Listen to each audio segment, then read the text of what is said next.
Morning, guys. So here's my outside of my little shop.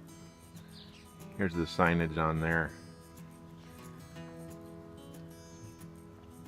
I got that no lost time injuries. I found that at my high school, and it was in the auto shop scrap bin, and I hauled it out of there, and I've had that thing ever since. So what, like 10 years or something. And then the all the yard equipment ones. I used to work at a small engine repair shop, and they shut one of their locations down, and so I asked the owner if I could have the signage, and he said sure. So I took whatever I could get, and that includes the Aaron's, the Briggs, the Husqvarna, the light up Honda, the Tecumseh, and then that Tanaka one up there in the corner.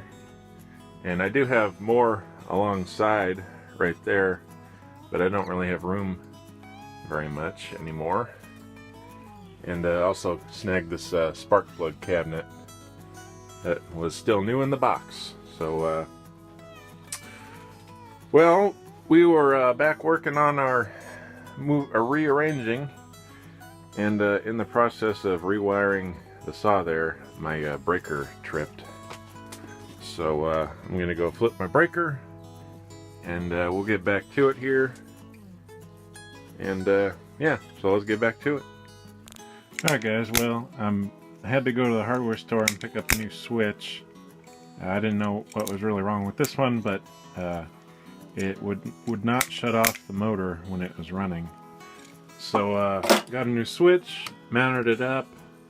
It'll sit in front of it like so, and it's all wired in, plugged in, and the lights are still on. So I got the motor running back there, so that'll make for a nice setup. And I did make sure that the door still opens and shuts. There's just a lot of junk in the way.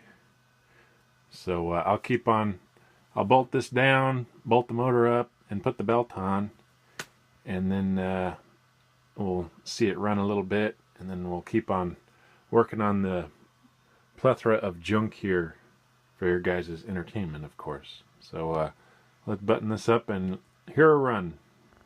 Alright guys, so we got everything bolted down. Have some like 1.25 inch lag bolts on the saw, and then 1 inch on the motor. There's only 2 bolts holding it.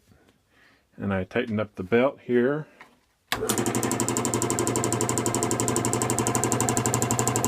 Very quiet. So that's a handy tool to have. Maybe not all the time, but it's a handy tool to have. So I'm happy it's back up and in use. But in the meantime, we can keep on plugging away here. Probably have to mount this grinder.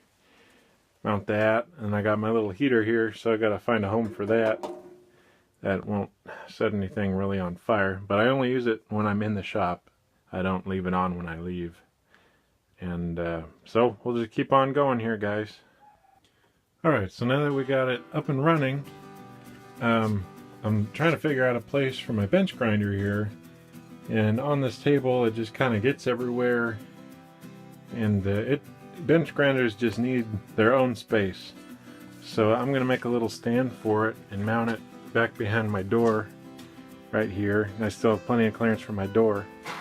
So I got a piece of pine here, and to give it a more finished look, I'm just using a 1 inch piece of PVC, and I'm going to round the corners on my saw here. So I'll put it on there and then trace it and then cut it, and then might give it a coat of paint, or I might stain it also just to give it that nice look. So let's get to that here. Alright, so we rounded all 4 edges and sanded it, and it worked just great. And whenever you're using power tools, let the saw doing the cutting. Never push your material into it, because then your finger might slip and bang right onto the blade there. So I found an extra shelf bracket I'm going to use. It just needs 1. So I'm just going to find center here, screw it in, mount it on the wall, and then stick the grinder on there and see how it looks. And then I'll probably have to get some more bolts and bolt it down to the stand because it'll rock everywhere. But for now I could probably just get away with using a C-clamp until I do another hardware store run. So I'll get this mounted up and we'll see how it looks.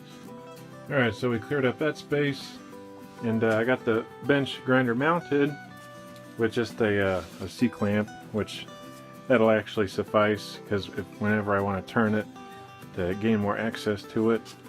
So we just got our simple shelf bracket there on the stud, and then I put in 2 more screws up above just to give it some extra sturdiness.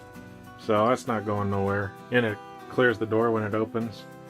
And we also got the other shelf mounted with all our spray paint, so that's really nice to get all that up out of the way. But this will conclude the second shop cleaning video, guys. So thanks for watching and subscribing, and I'll keep on working, and I suppose you'll just keep on watching.